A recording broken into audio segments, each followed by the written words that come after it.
আসসালামু আলাইকুম। আমি আছি ইব্রাহিম আপনাদের সাথে। আজকে রাজনীতি নিয়ে কিছু কথা বলবো। বাংলাদেশের তথাকথিত রাজনীতি, প্রচলিত যে রাজনীতির সিস্টেম আপনারা দেখতেছেন। তো নির্বাচন আসলেই কিছু দলের হয়ে কিছু প্ল্যান বাস্তবায়িত হয়। তো কিছু দলের প্ল্যান আছে যে কাউকে বেকার ভাতা দিবে, ফ্যামিলি কার্ড দিবে, তারপর স্টুডেন্টকে স্টুডেন্ট কার্ড দিবে। এর মাধ্যমে তারা কি করতে পারবে? তারা হচ্ছে লোন তুলতে পারবে। আসলে এই লোনগুলা কাদেরকে দিবে বা কারা পাবে? আজকের আলোচ্য বিষয় সেটাই। তা আমি হচ্ছে মনে করেন গ্রামে থাকি বা আমি শহরে থাকি। সবাই আমাকে মোটামুটি চেনে। আমি হচ্ছে অন্য একটা রাজনৈতিক দলের সাথে সংযুক্ত আছি। এখন আমারও তো ফ্যামিলি আছে। এখন আমার বিপক্ষে যারা আছে যারা এতদিন ফ্যামিলি কার্ডের কথা বলছিল, তারা হচ্ছে একটা রাজনৈতিক দলের সাথে সংযুক্ত আছে। এখন তারা যদি ক্ষমতায় যায়, আপনার কি মনে হয় কোনোভাবে আমি কি ফ্যামিলি কার্ড পাওয়ার সম্ভাবনা আছে? কোনোদিনও নাই। হয়তোবা নির্বাচন শেষ হলে তারা যদি সরকার গঠন করতে পারে, তাহলে হচ্ছে আমি জেল-জুলুমের শিকার হব। আমি এমন অত্যাচারের শিকার হব যে আমি কখনো রাজনীতির নাম মুখে নিব না। বর্তমান সময়ে আপনারা দেখতেই পাচ্ছেন যে রাজনীতির নামে ফেসবুকে তারপর বিভিন্ন সংবাদ মাধ্যমের বরাতে আপনারা দেখতে পাচ্ছেন যেকোনো জায়গায় গুম, খুন, হত্যা, পিটাপিটি, মারামারি, গালাগালি। কেউ মুসলমান হইতে পারবে না ওই পর্যন্ত যতক্ষণ না পর্যন্ত তার দ্বারা অন্য ভাইয়ের জানমাল নিরাপদ এবং তার হাত এবং মুখ দ্বারা। তাহলে আপনারা চিন্তা করেন যে বাংলাদেশে যারা রাজনীতি করে বা রাজনৈতিক প্রচারণা চালায়, তারা কি পরিমাণে গুজব ছড়াইতে পারে অনলাইন। তারা কিন্তু দিন শেষে দাবি করে আমরা মুসলমান, আমাদের ধ্বনিও নারে তাকবীর আল্লাহু আকবার।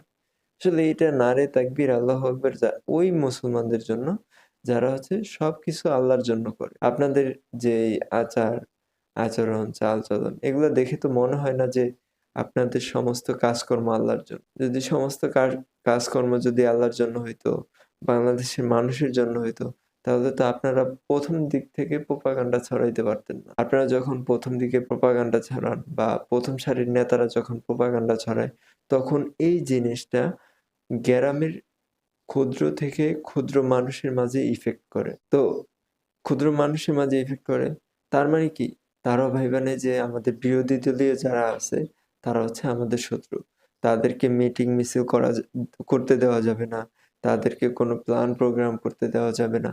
তো এইভাবে তাদের মাঝে ইফেক্টটা পড়ে।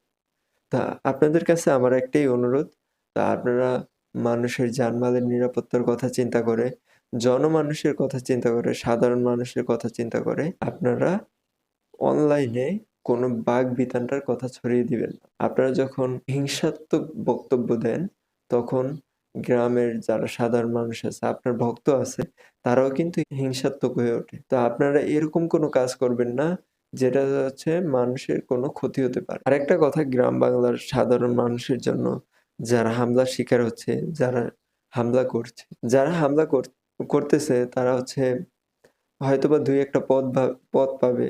যখন চালের রিলিফ যাবে, কম্বলের রিলিফ যাবে, তখন তারা ২-৩ টা কম্বল বেশি পাবে। তারপর ওই যে রিলিফের যে চালগুলো আছে, বেকার ভাতা আছে, এগুলো তারা পাবে। তারা যেটাই বলবে সেটাই হবে। হয়তোবা ৫ বছর, ৭ বছর আপনি ক্ষমতায় থাকলেন। তবে এরকম হইতে পারে যে আপনার উপর ক্ষিপ্ত হয়ে জনগণ আপনাকে মেরে দিল। এটাই হয় সাধারণত। যেমন শেখ হাসিনা মানুষের উপর অনেক অত্যাচার করছে। মানুষের ক্ষোভ থেকে মানুষ রাস্তায় নেমে পড়ছে। রাস্তায় নেমে শেখ হাসিনা যতদিন না পর্যন্ত বাংলাদেশ থেকে পালাইছে, ততদিন পর্যন্ত মানুষ বাংলাদেশে সংগ্রাম চালিয়ে গেছে। অবরোধ এগুলো চালিয়ে গেছে। তো আপনাদেরও উচিত, আমাদের সকলেরই উচিত যেন আমরা এরকম কোনো কাজ না করি যে আমি যদি ক্ষমতায় থাকি বা না থাকি সেটা হচ্ছে আমার উপর ইফেক্ট পড়বে। আর আমাদের গ্রামের মানুষগুলো সবচেয়ে বেশি বোকাচোদ্দ। কারণ কি? তারা সামান্য একটা পদবির জন্য কি না করতে পারে। মানুষ খুন করে পর্যন্ত ফেলতে পারে। ও গতকালকে দেখলাম এক নেতা আরেক নেতাকে ঘুষি মেরে ফেলছে। কি জন্য মারছে?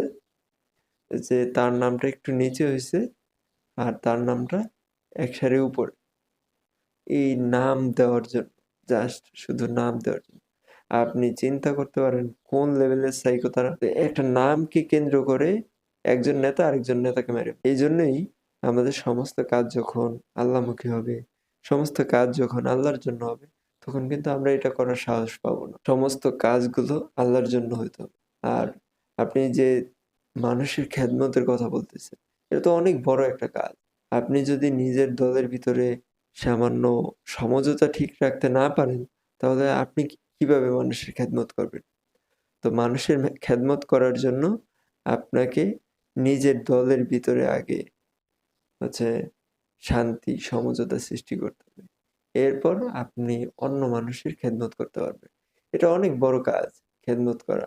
খেদমতের অনেক ফাজাইল আছে। আপনারা খেদমত করেন, সমস্যা নেই। কিন্তু আপনার স্বার্থটা দেখেন। আপনি যে খেদমত করবেন, আপনার তো একটা স্বার্থ লাগবে, তাই না? আপনার স্বার্থটা কি হবে? সেটাও একটু দেখেন।